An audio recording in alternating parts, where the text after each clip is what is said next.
All right. If you are not an avid user of version history, today is going to like change your life. Like you got to just use more version history. So let me get the link to the slides here. I'm going to put them in the chat again.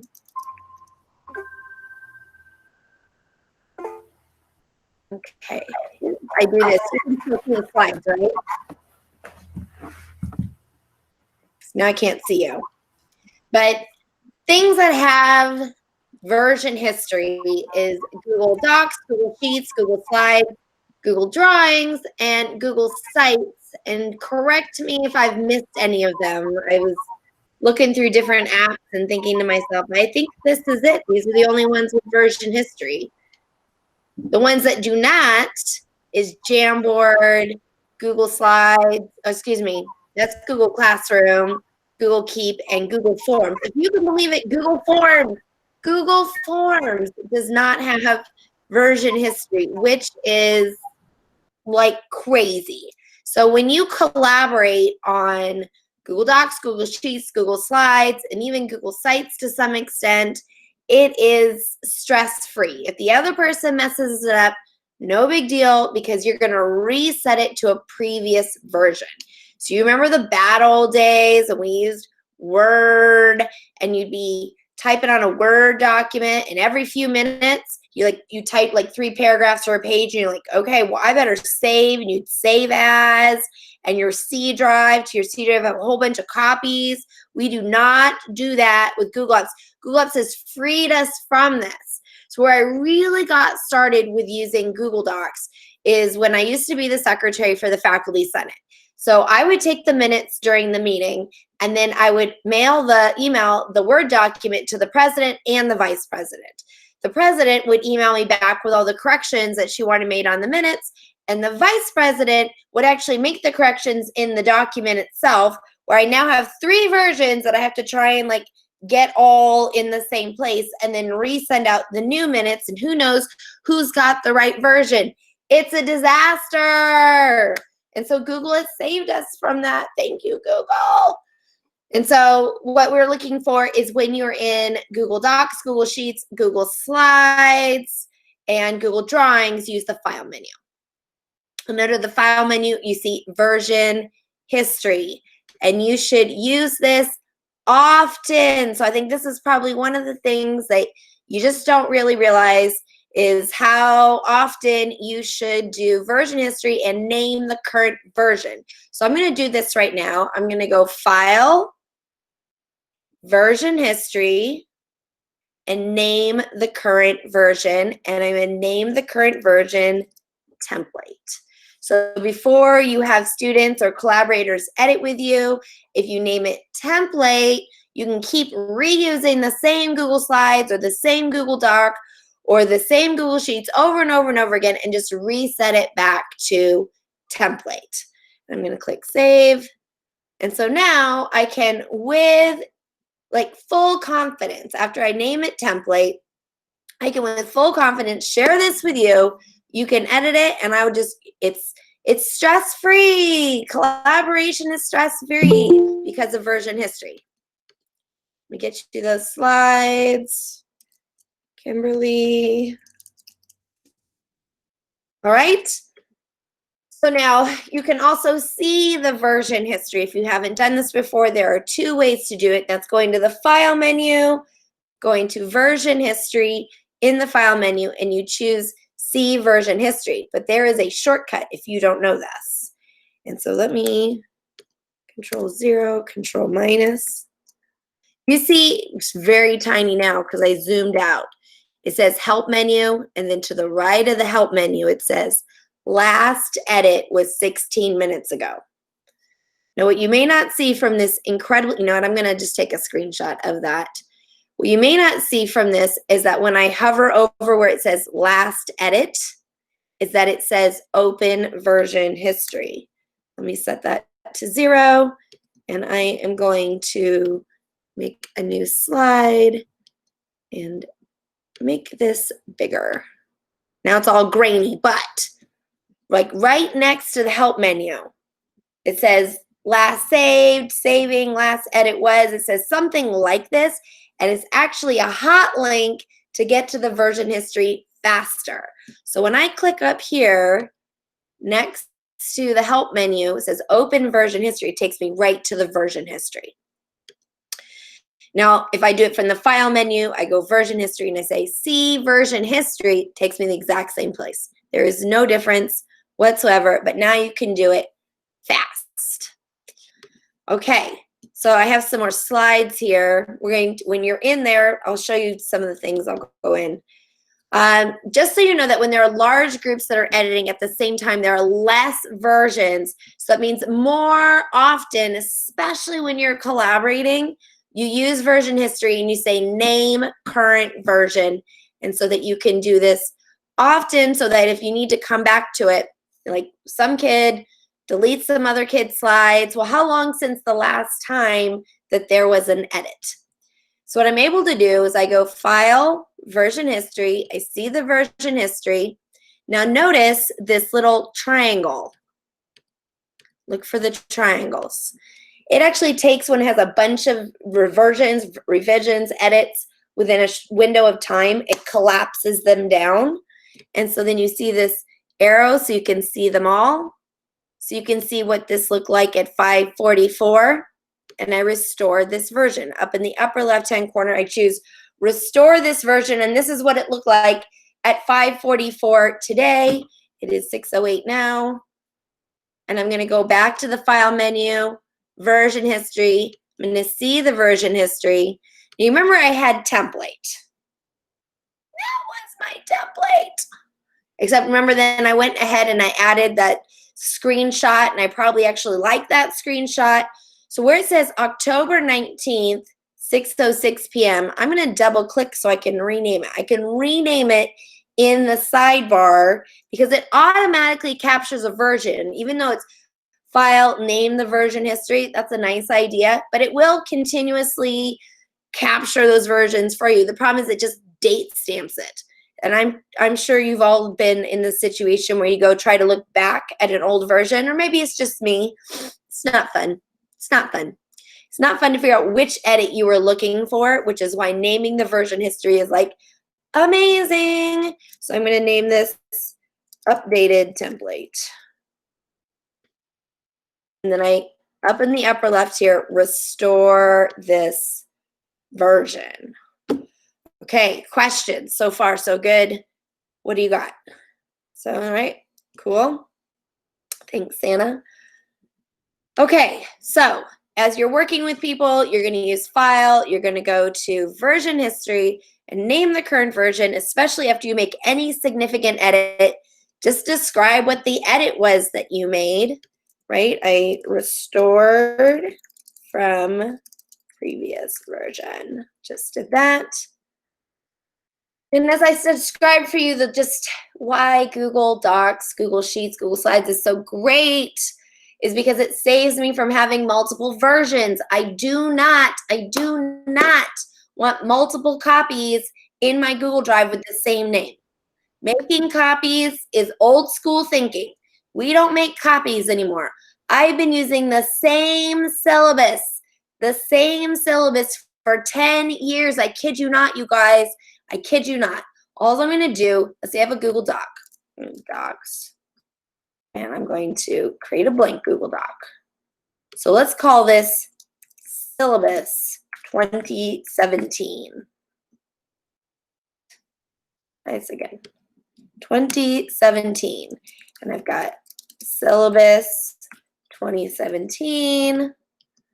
And I'm going to make it a more fun font and really huge. And tests are 100% of the grade, and homework is 0%. And here are all my rules, blah, blah, blah.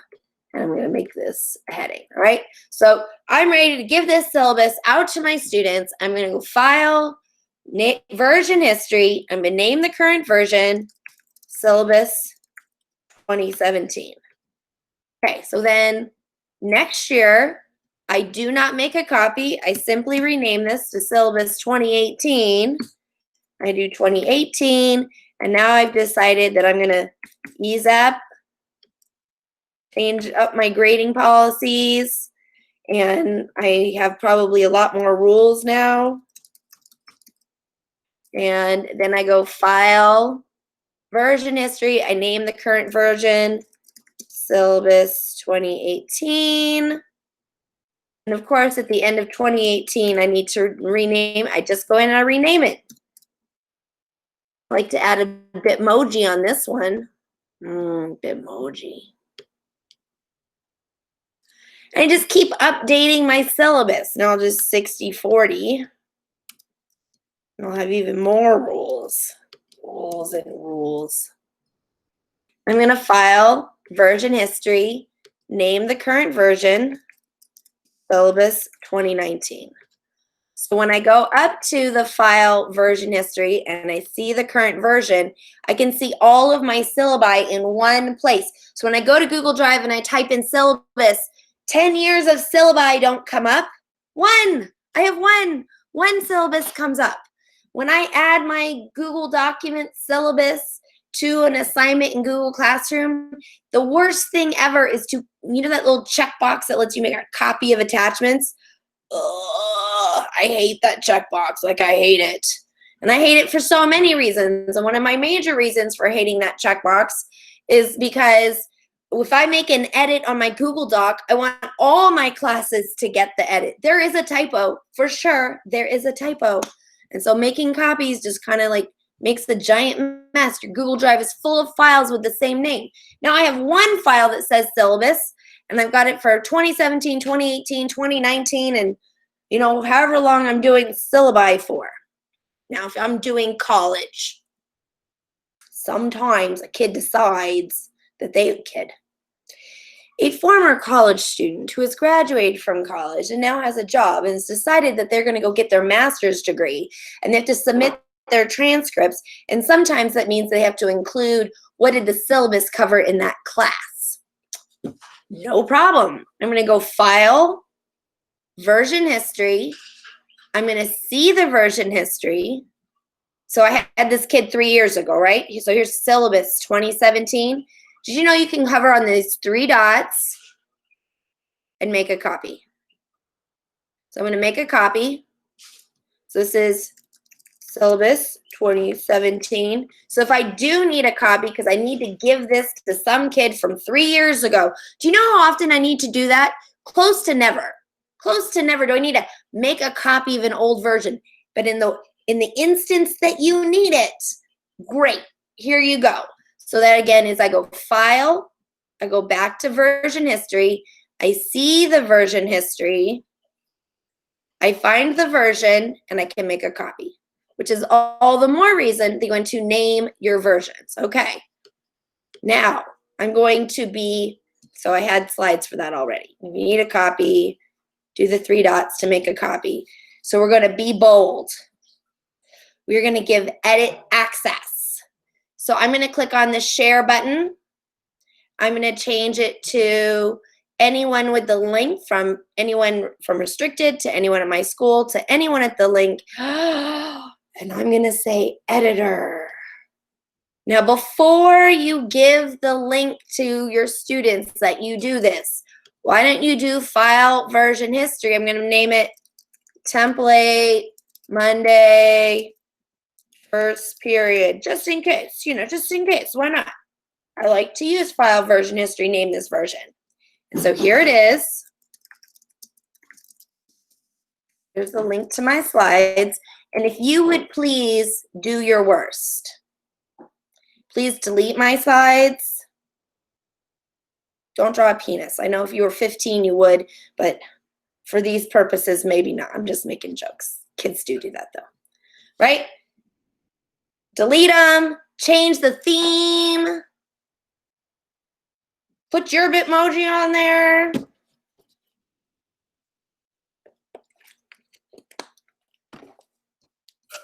So you can see up at the top, it has a little collection. It says there's 8 people in my slides. And you're anonymous because I'd have you sign in. I didn't share it directly with you. But I can jump to the anonymous liger. If I click on anonymous skunk, I'm on the slide with anonymous skunk. And now I'm on the slide with anonymous badger. I almost caught you, anonymous badger. And so one of the things I like about collaborating is having this little, they've changed this today. There's two things that changed today, and it's throwing me off. So now they've changed this slightly here with this arrow now. It's not a big change, but if you click and see who the collaborators are in the document, and you click on the collaborator, it jumps to the slide that they are on. Miss Gill, someone to leave my work. Slides are free, make a new one. But you know, while slides are free and they can just make a new one, sometimes I do want to recover back for the student. So I'm going to file, version history, see the version history. And do you see how handy it was that I named it template Monday first period before I shared it with you guys? Because I'm like, oh yeah, put it back just the way that it was. And so here's what I'd like to challenge you to do. If you are doing a presentation with anybody ever, your students, adults, whoever, is that you would click the share button and that you would change the sharing settings to anyone with the link can edit, or if you put it in Google Classroom, that you give edit access to your slides. I'm like, are you crazy, Keeler? I am crazy. I'm crazy about students interacting. And so I like to think of PowerPoint as a dirty word. And I say PowerPoint, I don't mean PowerPoint. Google Slides could be a PowerPoint if we're talking about teacher delivered, I have slides, I'm doing, like right now, I'm giving you a PowerPoint, doing all of the talking. And so how do we increase student engagement is letting students get involved and having them contribute. And when I ask a question, I usually hear from one or two students, and by giving edit access to the Google Slides, I let all the students participate. So could you please click on slide 5? Please click on slide 5, the one that says often. And up in the toolbar, you'll see there's a plus icon and a tiny triangle drop down. Now before you do this, I'm going to file version history. I'm going to name this before the question, before the Q1, because I'm going to often use version history. You know what's a good idea? Post-it notes. Put one next to your computer. Did you version history in the last few minutes? Name this version. Name this version. Okay, so up in the toolbar next to the plus icon is a tiny triangle for you to choose your layout. For you to choose your layout. So I want you to tell me what was the best part of your day. You're going to click on slide 5, and you're going to add a slide and tell me what was the best part of your day today. It never gets old seeing students add slides and do work. I can see it here in the sidebar. It helps me immensely with wait time because no one talks faster than me and no one wants to move on faster than me. I think my wait time is probably 0.6 seconds, 0.6. It's terrible. Let's go.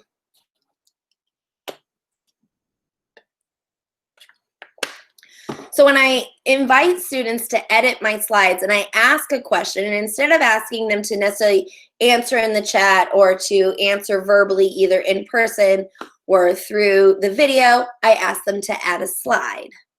That's one way I can tell that more students are engaged. If people aren't contributing, I'm not doing a good job of engaging them, but it's a great way to get them engaged because they feel like they get to be a part of it. And what's really nice is if you share it through Google Classroom or you copy and paste the roster of your class into the share where they are logged in with their name, when someone draws the penis, you can usually tell who it was. It's a little harder to use version history to tell who deleted it, just because a deletion, you're trying to see where in the version it was deleted as opposed to what piece is there. That's harder to tell. But it's a good reason to continue to file version history, name the current version often, just so you can tell where you were, where you want to restore it, just in case someone does do something that you didn't want to.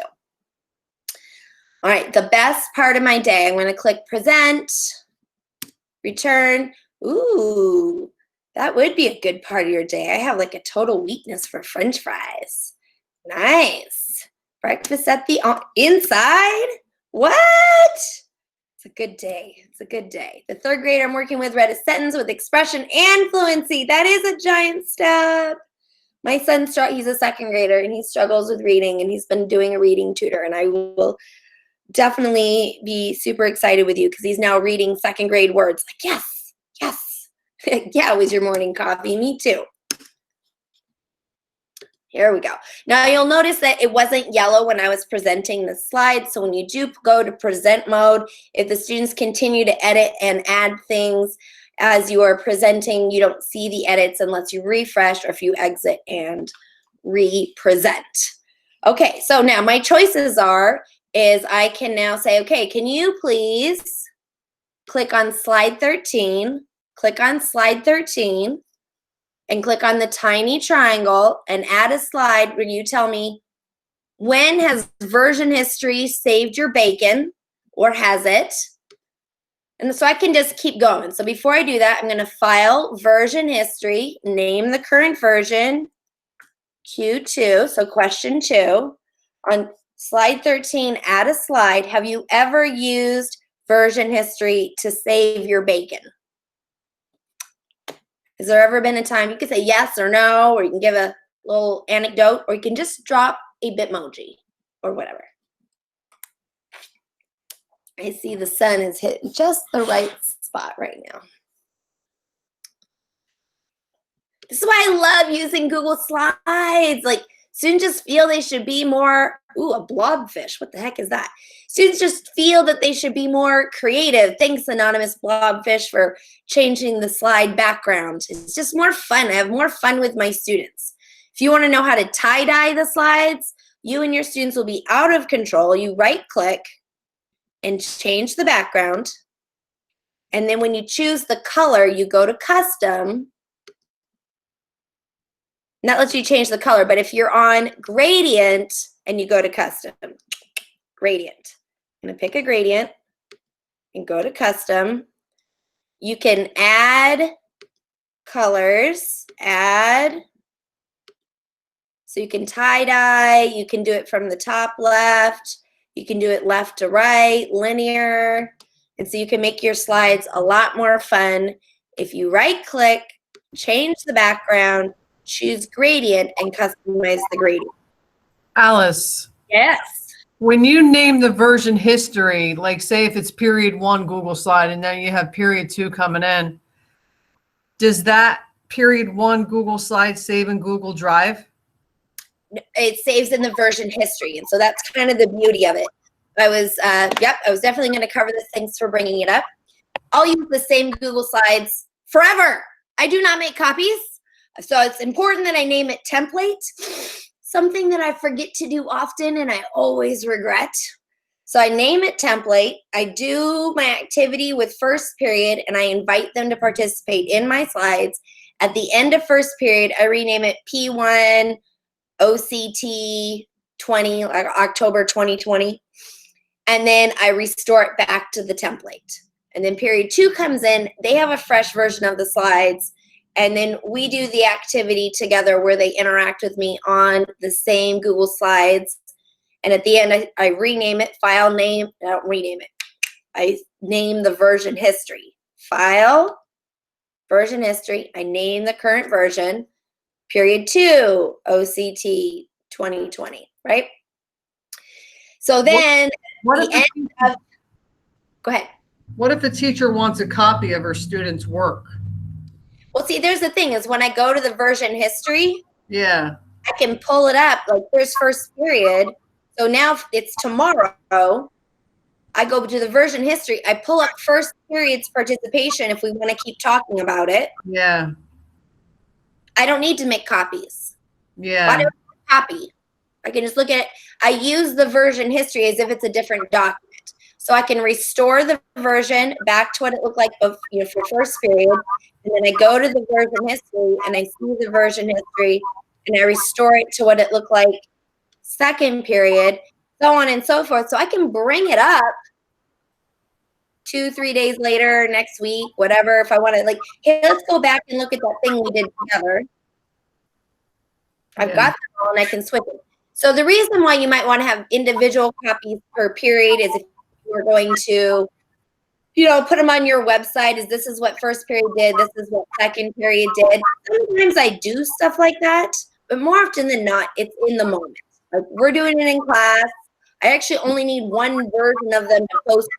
I did it 6 times. I don't necessarily need all 6 of them. In fact, I'm probably most likely just going to post the template and not necessarily what everybody put on them. Either way. But if you want to, you go to the version history. You see the version history. You're like, okay, well, here's second period.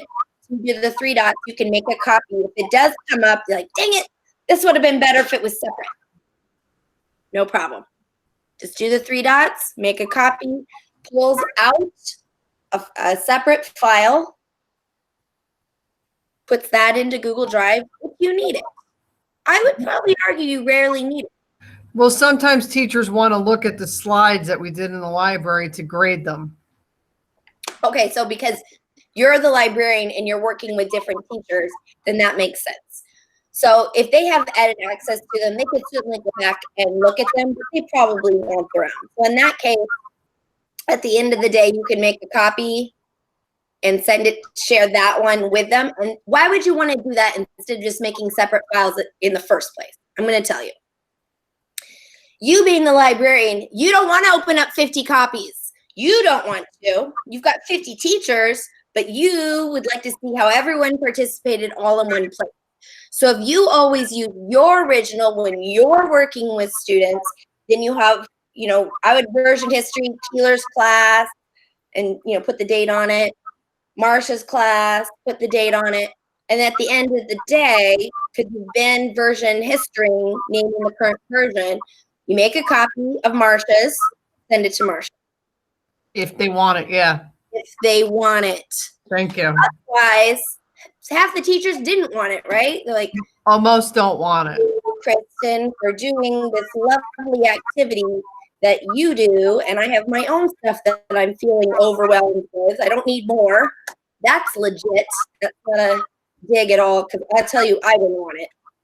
Right. Probably. So that cuts your work down. Now you have that many less files. Okay, thank you. You're welcome. All right, any other questions about version history? So I've already actually put this on the website. So if we take a look at the premium website here, and we scroll down, you'll see I've already included these slides on here. And you all did your worst, right? You messed it up, you typed all over it. No problem. I'm going to file and go to the version history. I'm going to see the version history, and I'm going to put it back to the template, updated template. I click on the side, and I restore this version. And then I cut off edit access. So I'm going to come back to the share button. I'm going to change this from editor to viewer. So now it's going to stay the way it was if I didn't want to let students continue to have edit access. This is a really great way to let students participate, whether or not they're in person or synchronous or asynchronous.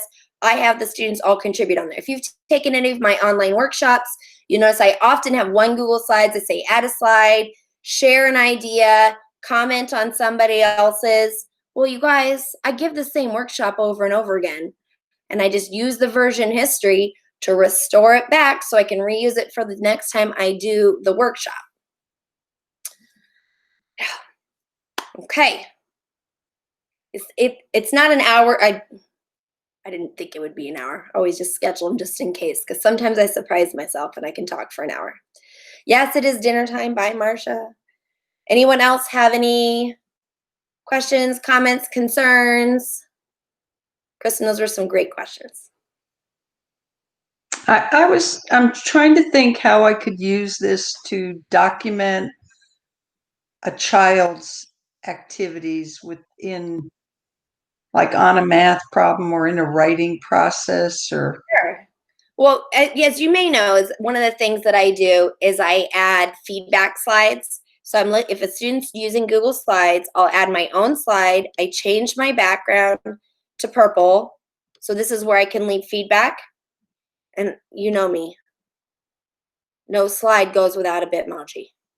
I'm afraid to ask. Does anyone know what OOTD means? Anyone? Yeah. One time I asked, and whatever it was very inappropriate. So now I'm always afraid to ask. So I'm just old and I don't know. Right? So I put my Bitmoji on there. Like, you need a proper noun. And then I'm going to file version history. I'm going to name the version Keeler gives feedback. So when I'm giving feedback into students and I make an edit, I'm going to name the version history. And then the next thing I do is I file, and it says email on here. I don't have any collaborators on here explicitly, so it's grayed out. But if you're in a document that does have collaborators, let me just add a collaborator. So we'll just go here. This is not a real email. It's not monitored. Okay, I'm going to file, email. I email collaborators. So when I have the students' work, I make some comments. I modify the history. I email collaborators. I always email collaborators after I edit and work on somebody with a student or someone I'm collaborating with. And what's nice about this is it includes the link in the email. So they're much more likely to see that I left feedback. Even if I do in-document feedback on the sides, you know, where you put it like this, I will still, once I'm done going through student work, I will file, email, and email collaborators if they have email, obviously. If they don't, then that's not very helpful.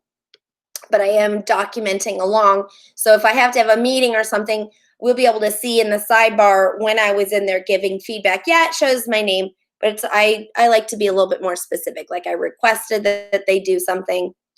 I'll see in the documentation. I'm not sure that answered your question, Santa.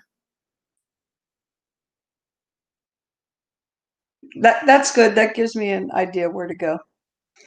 I'm going to version history and put it right back to template. That's what I do all the time. Now you can toggle this so it only shows the named ones, because all the ones with a date, it's just doing it all the time.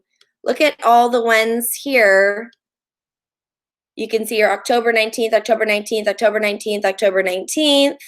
And I got a few more. Like, which one of these is that exact edit? So really naming them, double click, you can name them. If you forgot to, you can go back and name them. Very helpful.